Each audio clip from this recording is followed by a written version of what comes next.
Hello friends, welcome to my YouTube channel Rita Sharma blog channel में आप सभी का स्वागत है। फ्रेंड्स, आज है गणगौर और मैं कर रही हूँ गणगौर की तैयारी।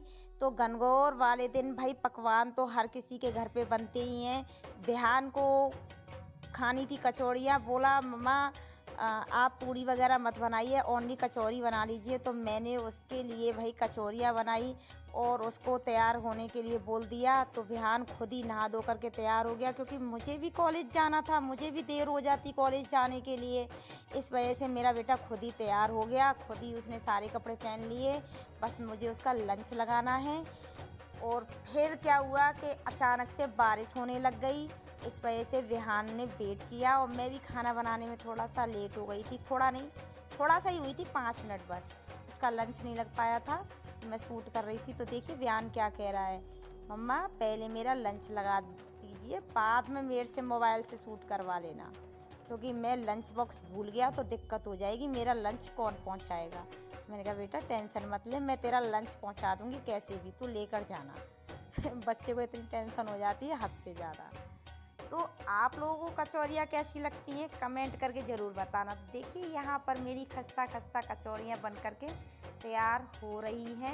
मैं इसी तरीके से हाथ से ही इनको फैलाती हूँ, बेलती नहीं हूँ, क्योंकि बेल करके क्या है कचौरियाँ पतली हो जाती हैं। बिहान भी अपने स्कूल के लिए रेडी हो गया है, लेकिन बारिश पड़ गई थी, इस वजह से बिहान अभी तक गया नहीं है। अब ये जाएगा, आज इसके पापा और नहीं है, तो इस वजह से इसको आज अकेले ही जाना पड़ेगा। वो ये साइकिल से जाएगा आज ये। तो पापा तो साथ में थे। यहाँ पर मेरी एकदम खस्ता कचौड़ी बन करके रेडी हो गई है। देखिए किस तरीके से, देखिए फूल गई है एकदम।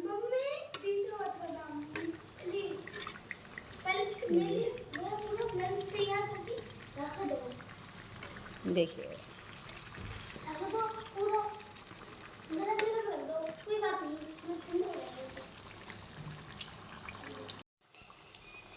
सुना आप लोगों ने कैसे बोल रहा है कि मम्मा पहले मेरा लंच तैयार कर दो। भाई स्कूल जाने के लिए बेशक पढ़ाई ना करे, पर स्कूल जाने के लिए एकदम एक्यूरेट टाइम पर रेडी हो जाता है, अपने काम में बड़ा ही सिंसियर है। यहाँ पर मेरे हाथ से एकदम कचौड़ियाँ छूट गई और मैं जलते जलते बच गई एकदम से, क्योंकि कचौड़ियाँ एकदम बहुत तेज़ गिरी थी।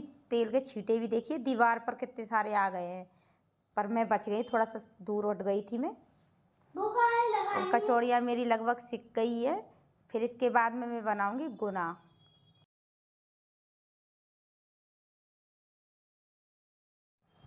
मैं जो ये चाकू से कटिंग कर रही हूँ, ये मैं कर रही हूँ गुना बनाने के लिए ही। तो देखिए कुछ इस तरीके से गुना बनाए जाते हैं राउंड करके। तो मैंने इसी तरीके से बनाया, क्योंकि मुझे भी कॉलेज जाना था, मैं लेट हो जाती और मेरे पास में ज़्यादा टाइम था नहीं, क्योंकि इनको क्या है चाशनी में पागना भी था। लेकिन बनते ये दूसरे तरीके से, उसको भी मैं आपको दिखाऊंगी कि आखिर में उनको बनाते कैसे हैं चाशनी वालों को। लेकिन मैंने बिल्कुल सिंपल तरीका अपनाया जिससे वो जल्दी से बन जाएं। म्यूजिक।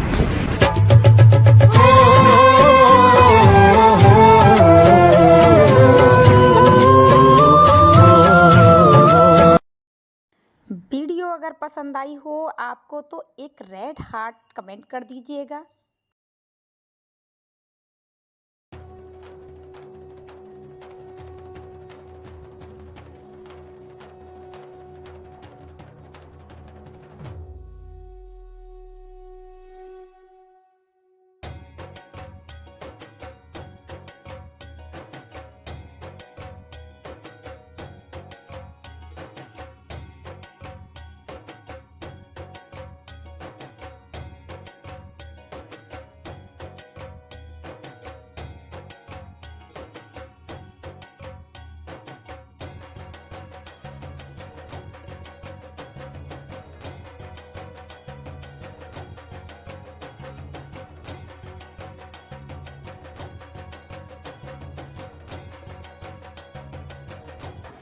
देखिए इस तरीके के मैंने जल्दबाजी के कारण गुना बनाए हैं। वैसे ऐसे नहीं बनाए जाते हैं। देखिए अब वैसे असली जो गुना होते हैं, जो मैं ऐसे राउंड करके हाथों से बना रही हूँ, ऐसे बनाए जाते हैं। उनमें कुछ डिज़ाइन डाली जाती है। देखिए ऐसे इस तरीके से इसमें हम डिज़ाइन डालते हैं। और इस तरीके के गुना बनते हैं। इनको तेल में तल करके फिर इनको चाशनी में पागा जाता है। लेकिन मुझे कॉलेज के लिए देर हो रही थी, इस वजह से मैंने ऐसे ही चाकू से काट करके राउंड करके बना लिए।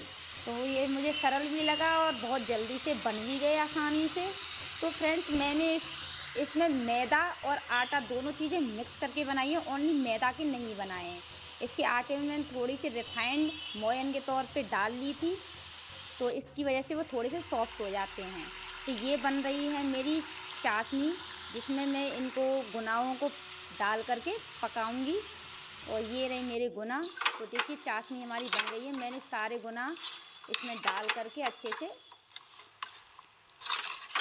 से चला लिए हैं ये। अब देखिए मेरे गुना बिल्कुल बन करके तैयार हो गए। मैंने इनको पंखे के नीचे सूखने के लिए रख दिया, क्योंकि मुझे पूजा भी करनी थी। फिर मैं अपने पैरों पे लगा रही हूँ आलता, क्योंकि हमारे यहाँ कोई भी तीज त्यौहार कुछ भी हो, हम आलता ज़रूर लगाते हैं। ये सुहागन महिलाओं के लिए बहुत अच्छा होता है, इसको लगाना चाहिए। सुहागन भी हमारे यहाँ तभी मानी जाती हैं जो आलता लगाती हैं। सभी सुहागिनों को लगाना भी चाहिए। मेहंदी और आलता हमारे यहाँ एक तरीके से कंपलसरी होता है।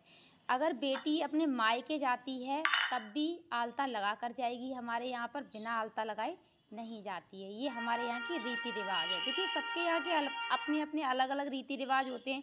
कोई मानता है, कोई नहीं मानता है। देखिए पढ़े लिखे हम भी हैं, लेकिन हाँ, मैं इन चीज़ों को मानती हूँ कि हमें अपने रीति रिवाजों को कभी नहीं भुलाना चाहिए। जो हमारी सास, मम्मी, दादी सास वगैरह जो भी कहती हैं वो सही कहती हैं, क्योंकि इनसे क्या है, हमारी भारतीय सभ्यता झलकती है। और मैं तो भाई अपनी भारतीय संस्कृति से बहुत ज़्यादा प्रेम करती हूँ। तो आई लव माई संस्कृति। तो मुझे तो अपनी वही संस्कृति से बहुत ज़्यादा प्यार है।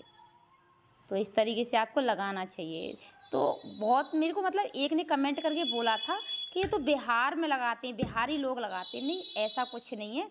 हमारे राजस्थान में भी इसको लगाया जाता है और सारी सुहागिनों को लगाना चाहिए। इसलिए इसे लगाने से कोई गवार नहीं हो जाता है। इसे लगाने से हमारी संस्कृति नज़र आती है कि वाकई में अभी भी हमारे अंदर हमारी भारतीय संस्कृति जिंदा है। तो भाई मेरा तो मानना है अपने संस्कारों को हमें कभी भी नहीं भुलाना चाहिए। हम कितने भी पढ़े लिखे क्यों ना हो जाएं, कितने भी ऊंचे पद पर क्यों ना हो जाएं, तो भाई मेरा मानना तो है। आप लोग क्या मानते हैं कमेंट करके बताना। क्या आप मेरी तरह भारतीय संस्कृति में यकीन करते हैं? देखिए मैं मतलब पूरी तरीके से तो सारे ढकोसलों को नहीं मानती हूँ, लेकिन हाँ, जो विशेष तौर पर हमारे रीति रिवाज है मैं उनको बहुत अच्छे से मानती हूँ। अब ये है मेरी पूजा की थाली। मैंने पूजा की थाली तैयार कर ली है। कहानी सुन ली। कहानी सुन कर के फिर मैं गई गणेश जी के पास में पूजा करने। ये हैं हमारे कॉलेज के गणेश जी। जो भी बार त्यौहार होता है हम इनकी पूजा करते हैं। वैसे कमरे में हमने कोई भी मंदिर स्थापित नहीं कर रखा है। ऐसे ही मन से ही हम मान करके पूजा कर लेते हैं, दीपक जला लेते हैं। आपको वीडियो पसंद आई हो तो लाइक कर देना, चैनल को सब्सक्राइब कर लेना। Bye bye.